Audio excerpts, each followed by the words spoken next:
The lamps inside the dusty spur saloon burned low, painting the warped wooden floor with a sickly amber glow.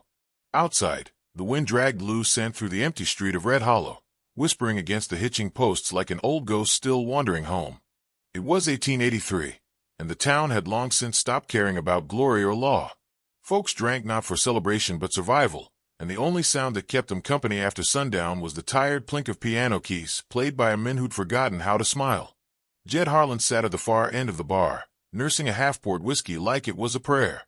His hat was older than most men in the room, brim faded to dust, sweat salted from a lifetime beneath the frontier sun. His hands were a map of scars, rope burns crossing bullet grooves, each one a story he no longer told. The others in the saloon barely noticed him anymore. To them, he was just another old drifter waiting to fade into the desert. The door slammed open hard enough to rattle the lanterns. A laugh rolled in before the men did, two of them, both wearing fine coats of trail dust and arrogance. Clyde and Roy Barron. Their father owned half the cattle from Red Hollow to Dry Creek, and all the men too weak to stand against him.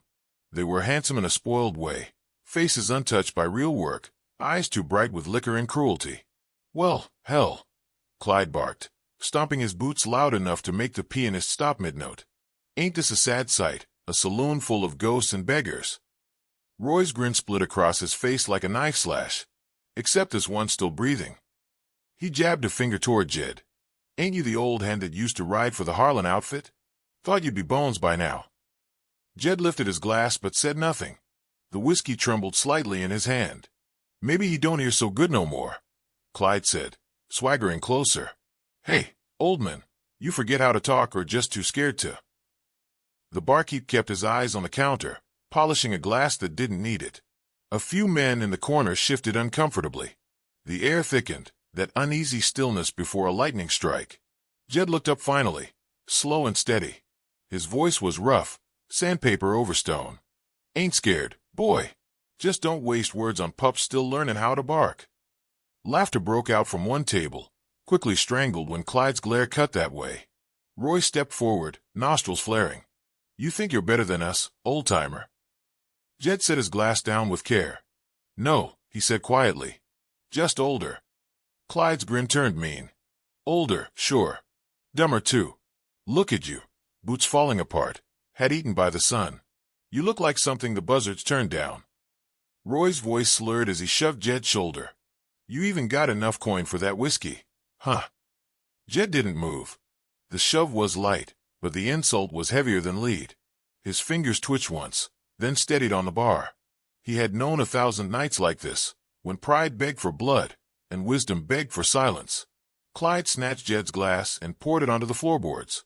"There," he said. "Now it matches you. Empty." The laughter this time came sharper, meaner. Even the piano stopped pretending. The saloon had turned into a ring, and the crowd waited for the bull to charge. But Jed didn't move. He picked up his hat from the counter, brushed off the dust, and placed it gently back on his head. Roy sneered. "That's it. Not even a swing. Thought cowhands had grit." Jed's voice stayed calm, almost too calm. "Used to. Don't care for spilling boys in bars anymore." That earned him another shove, harder this time. His stool scraped back, legs screeching on wood. Whiskey pooled around his boots, catching lamplight like molten amber. From a table near the wall, a young ranch hand leaned toward his friend and whispered, "That's Jed Harlan. Rode with the Rangers back in the border wars. They say he shot a mun through the eye at 300 yards. The friend shook his head. "Ain't no way that old man could lift a rifle now." Clyde caught the whisper and laughed. "Rode with Rangers, huh? Then he ought to be good at tackeen orders. Tell you what, old-timer, them spurs of mine could use a shine." He stuck out his boot, silver glinting beneath layers of trail dust. Jed stared at the boot, then up at the sneering young face above it. The whole room watched, breath held between outrage and pity. Roy spat tobacco near his feet. "Go on. Clean it, cowboy." A muscle worked in Jed's jaw. He'd buried too many friends for less than this. His hands clenched once, the old memory of a revolver grip tightening invisible. Then, slowly, he bent down. The room went dead silent. His fingers brushed the dust off Clyde's spur. Once, twice, steady as prayer. When he straightened, he looked neither angry nor broken. Only empty. Clyde smirked. See, even old dogs learn their place. The brothers left on a roar of laughter, boot heels clanging against the saloon's boards. The door slammed behind them, letting the desert wind hiss through like a sigh of shame. Jed stood there a moment longer. The room avoided his eyes. The barkeep slid him another glass, voice low. Shouldn't have done that, Jed. Jed nodded once, the ghost of a smile on his cracked lips. No, he said softly. Shouldn't have. He tossed a coin on the counter and stepped outside. The street was colder now, moonlight washing the dirt road in silver. His horse waited tethered by the trough, head bowed as if ashamed too. Jed reached out, stroking its mane absently. His hand still shook, though not from fear, the tremor of something buried too long beneath the years. He looked down the street, past the church steeple leaning like an old drunk, past the windmill creaking against the stars. The land stretched out forever, a sea of sage and shadow. Somewhere out there, west beyond the ridge, a single light burned against the dark, faint, steady, patient. He knew that light. It came from a cabin hidden deep in the canyon, where his brother lived, a man who'd buried his name along with his gun. Jed had not spoken to him in years, but the bond between blood runs quiet and strong, like a river beneath the dust. The laughter from the saloon drifted after him, echoing off the storefronts. He turned his back to it and started walking. Each step stirred a puff of powdery dust, each footfall slow but sure. At the edge of town he paused, looking once over his shoulder. The saloon's lanterns flickered in the distance, tiny and weak. Somewhere inside, men were already forgetting the old cowboy that mocked. Jed's hand tightened on his coat. The wind caught the brim of his hat and lifted it slightly, revealing eyes that hadn't lost their fire, just their reason to use it. Not my place no more, he murmured to the empty street. Not yet. He mounted his horse and turned toward the west. The night swallowed him quick, leaving only hoofbeats fading into the hush of the plains. Behind him, Red Hollow went back to pretending it was alive, cards shuffling, glasses clinking, the same tired laughter filling the same empty rooms. But for those who looked out into the desert that night, they might have seen that small, steady light in the canyon flare a little brighter, as if answering a call that had been waiting years to hear. The canyon was a hollow of silence, carved deep by wind and time. Moonlight spilled over the rim, slicing through dry sage and bone-colored stone until it reached the lonely cabin crouched at the base like a secret that refused to die. Smoke curled weakly from its chimney. No dogs barked. No sound moved except the slow creak of a rocking chair on the porch. Silas Harlan sat there, pipe in hand, watching the stars climb. His hair had gone white early, not from age but from what he'd seen. Men's faces in the last seconds before judgment, the desert swallowing their names after. His eyes were pale and still, the kind of eyes that measure distance not in miles but in memory. Behind his cabin stretched a small patch of ground fenced with rough cedar posts. 5 graves lay there, each marked by a cross carved by his own hand. One of them bore no name. When the wind passed through, the grass whispered like the voices of those he'd sent to their end. He didn't pray over them anymore. God had long stopped listening to men like him. That night the air was thin and sharp, the kind that carried sound far. Hoofbeats came faintly from the ridge, echoing through the canyon walls. Silas didn't move. He watched the figure descend slowly down the narrow trail, a man hunched in the saddle, moving like someone carrying more years than his body should. When the rider reached the clearing, Silas already knew who it was. Only one man rode that way, with shame instead of pride, with the quiet of someone who had once drawn a gun and then sworn never to again. Jed Harlan dismounted stiffly, his boots crunching over dry gravel. "Evening, Silas." Silas nodded, his pipe smoke curling between them. "Didn't expect you." "Didn't expect to come," Jed said, removing his hat. "But I saw the light." "Always burns," Silas said. "Keeps the coyotes honest." For a long time, neither spoke. Jed leaned against the porch rail, staring at the graves. The wind moaned through the canyons, stirring the dust between their boots. "Town still alive?" Silas finally asked. Jed gave a dry chuckle. "Alive's a strong word." His voice faltered, and the quiet swallowed him again. "Some things don't change. Still got barons throwing their weight around." Silas's jaw tightened just enough to catch the light. "Their daddy's still breathing." "Ezekiel's too mean to die," Jed muttered. "But his sons, they're worse." Silas turned his gaze back to the graves. "You rode all this way to talk about them." Jed hesitated, then said, They made a fool of me, Silas. In front of everyone.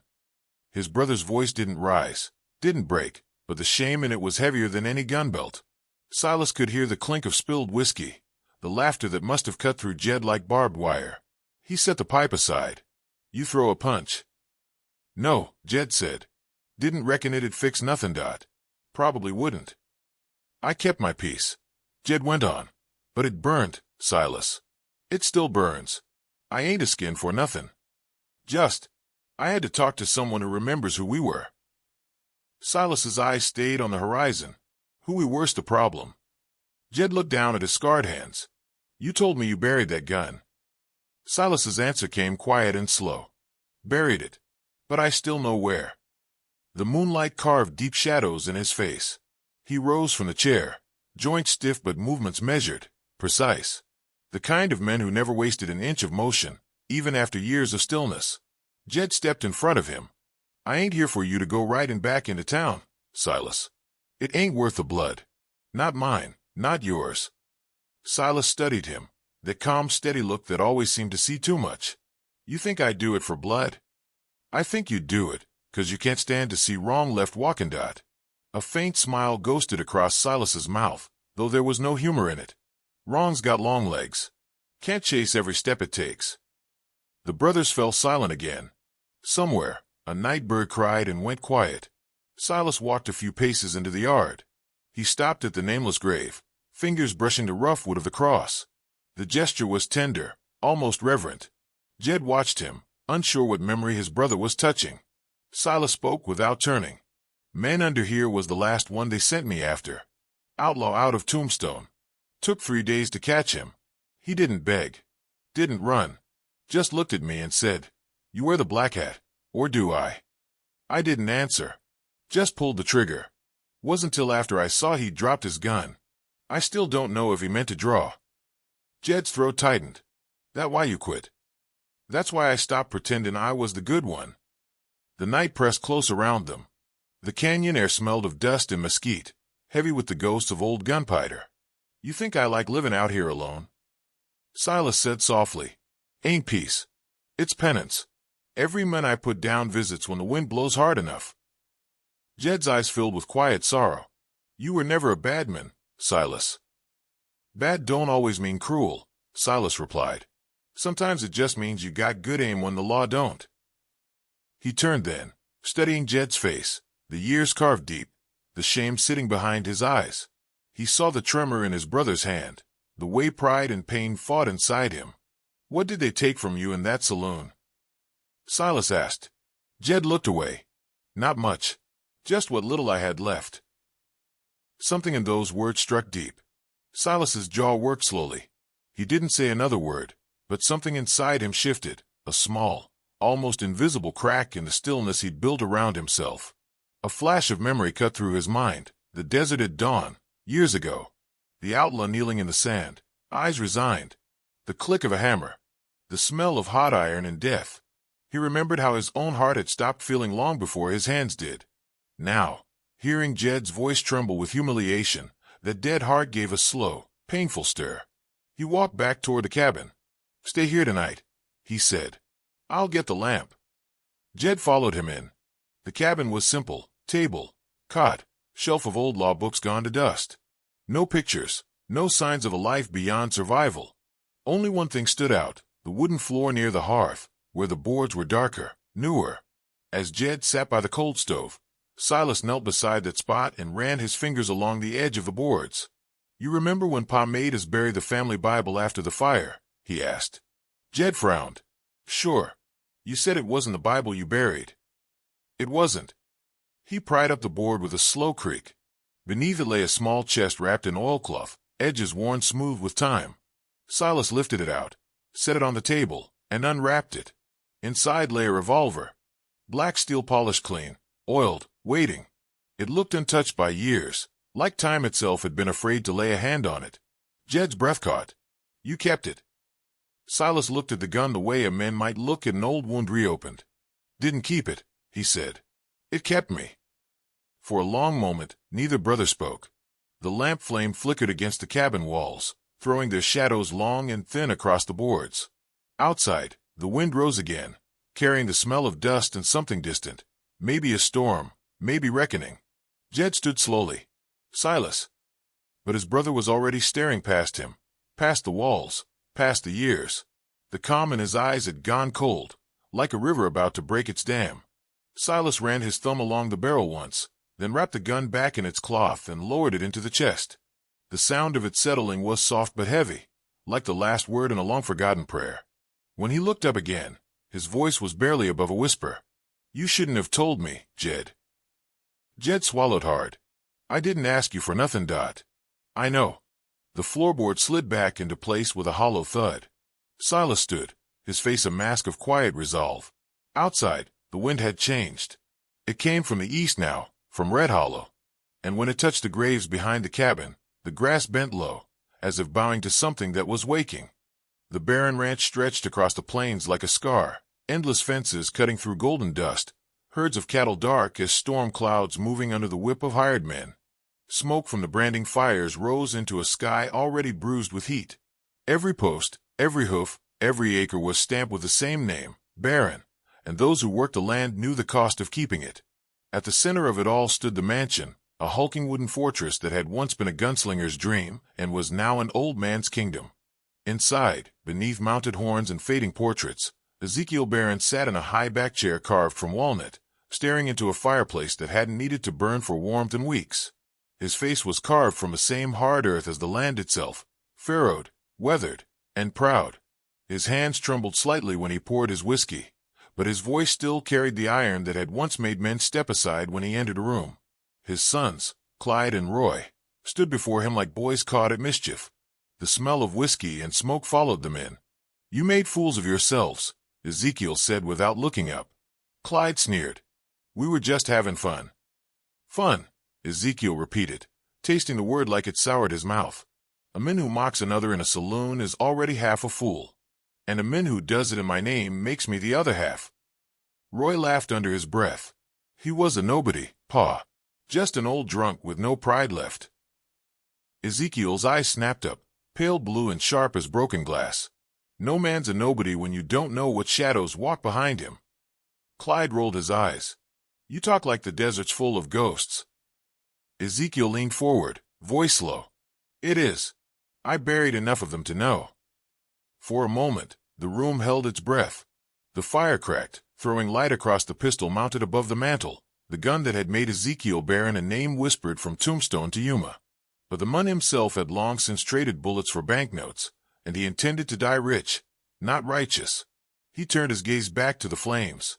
You bring heat to this ranch again, and it won't be the sheriff you'll have to answer to. The brothers exchanged glances, smirking. You're getting soft, old man, Clyde said. The West don't fear ghosts anymore. Ezekiel didn't reply. He only stared deeper into the fire, as if he saw something moving there that they couldn't. That night, the wind rose from the canyons and crept through the grass like a warning. The ranch hands drank by the bunkhouse, laughter carrying thin under the stars, until a single gunshot cracked the silence. The sound echoed once, then died. When the men ran toward the creek, they found Lyle Cooper face down in the reeds, water pooling red around him. One bullet. Clean through the heart. No witnesses. By morning, word had already spread. Some said it was a rival rustler. Others said the old cowboy from Red Hollow had kin, someone meaner, quieter, more deliberate. In the saloon that afternoon, a drifter swore he'd seen a lantern flickering on the ridge north of the Barron Ranch. Ain't no one lives up there, he muttered. Not unless they're looking for something. By dusk, the hands were jumpy. Horses refused to be bridled. Dogs barked at empty space. The air itself felt charged, like a storm that wouldn't break. Ezekiel walked the yard with his rifle resting in the crook of his arm, studying the fences as though the desert itself had turned against him. That night, the northern gate burned. Flames roared high enough to light the canyon walls. When the smoke cleared, the men found a message carved into one of the posts, the letters blackened, deep, deliberate. Blood remembers. Ezekiel read it without a word. His son stood behind him, pale in the firelight. Roy whispered, "What the hell does that mean?" "It means," Ezekiel said softly, "the dead got long memories." The days that followed turned strange. Cattle went missing. Herds scattered like something unseen had driven them wild. The ranch's wells were found salted, their water poisoned. One night the barn doors were thrown open, and every horse bolted into the desert, gone before dawn. No one saw a soul, but the signs were everywhere, footprints leading nowhere, spent cartridges glinting in the dirt, a lantern left burning miles from camp. Every time they thought they'd caught sight of a figure on the ridge, it vanished before a man could blink. The hired guns, men who'd once laughed at tales of ghosts, now rode in pairs and kept their rifles across their laps. By the fourth night, even Clyde's swagger had faded to silence. Ezekiel stood on the porch watching the horizon bleed into twilight. His sons came to him, both looking more like frightened boys than barons. "This ain't natural," Roy said. "Whoever's doing this, they're playing with us." Ezekiel's gaze stayed fixed on the darkening canyon. "No," he murmured. "They're teaching us." Clyde's face twisted. "You think that old man sent someone?" "I think," Ezekiel said, "we mocked a man who had someone left to care for him. And that someone ain't the forgiving kind." The silence that followed was heavy enough to break a man's breath. Ezekiel turned back toward the firelight spilling through the open door. "When I was your age," he said quietly, "I put a bullet through a man's leg 'cause he stole a horse. Didn't kill him. Left him to crawl. But 2 years later, I found my own horse dead in the street, shot through the heart. Sometimes justice don't wear a badge, boys. Sometimes it just waits." A sudden crack of thunder rolled across the plains. The wind whipped through the corral, scattering the embers from the forge. The flames flared, and for a heartbeat, Ezekiel thought he saw a shadow move by the fence, tall, still, watching. He lifted his rifle, but by the time he aimed, it was gone. The next morning, they found another message scorched into the barn door. "This ain't revenge." Clyde's voice shook when he read it aloud. "Then what is it?" Ezekiel ran his fingers over the burned wood, his face hollow in the early light. "Justice walking," he said. That phrase spread among the men faster than fire through dry brush. Some packed up and left that same day, refusing pay, refusing sleep on land they said was cursed. Those who stayed rode with rifles ready and eyes darting to every shadow. Clyde and Roy drank more each night, tempers fraying. Roy swore they'd ride into Red Hollow, find Jed Harlan, and finish what they'd started. "You want this to end," he spat. "We'll end it ourselves." Ezekiel shook his head slowly. "You end it wrong, and it'll never stop. There's men out there who don't forget. I used to be one of them." But his words fell like dust. Pride is a poison that runs deep in young blood. By sundown, his sons had saddled their horses and loaded their rifles. Ezekiel watched from the porch, the wind tugging at his coat. "You ride into that town," he called after them, "and you best be ready to meet what waits there." Clyde turned in the saddle, a grin forced on his face. "Ain't no ghost, Pa. Just another old man with a name that don't matter." The thunder rumbled again from the west, low and far. Ezekiel stayed there long after they vanished into the horizon, the sound of their hoofbeats swallowed by the wind. When he finally turned back toward the empty yard, the shadows of the fence posts seemed longer than they should have been, like the ghosts he tried his whole life to outrun were walking home. That night, as the wind howled and the ranch fell into uneasy sleep, a lone figure moved through the sagebrush at the canyon's edge. He carried no torch, no sound. The moonlight caught only the glint of metal beneath his coat and the calm, unhurried rhythm of his steps. By the time dawn came, the lantern on the ridge had gone out, and every man on the barren ranch knew that something older than fear was moving through the land.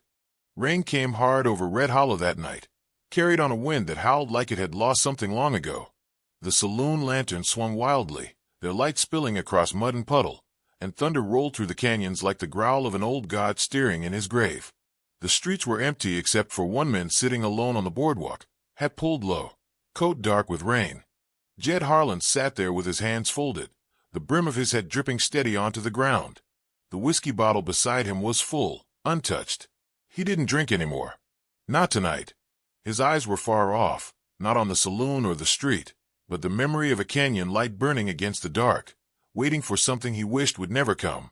Hoofbeats broke through the storm, slow and heavy.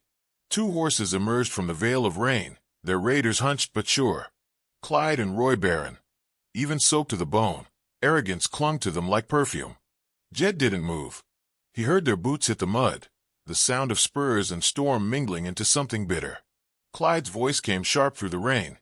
"Evenin', old man. Thought we'd find you hiding somewhere dry." Jed said nothing. The thunder answered for him. Roy laughed. Where's your ghost brother? Huh. Town's whispering like he's some kind of avenger. You tell him we're looking to end the story proper. Jed lifted his head, slow and calm, his eyes hollow. Go home, boys. Home. Clyde spat. You think we're scared of some old legend crawled out of the dirt? He's just a man. Jed's voice came quiet, almost lost in the rain. That's the part you ought to be scared of.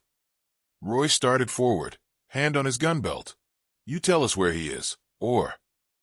The sentence never finished. The crack of a rifle split the storm, sharp and final. Roy jerked, a red bloom spreading through his coat as he staggered and fell into the mud. The echo hung in the air like judgment.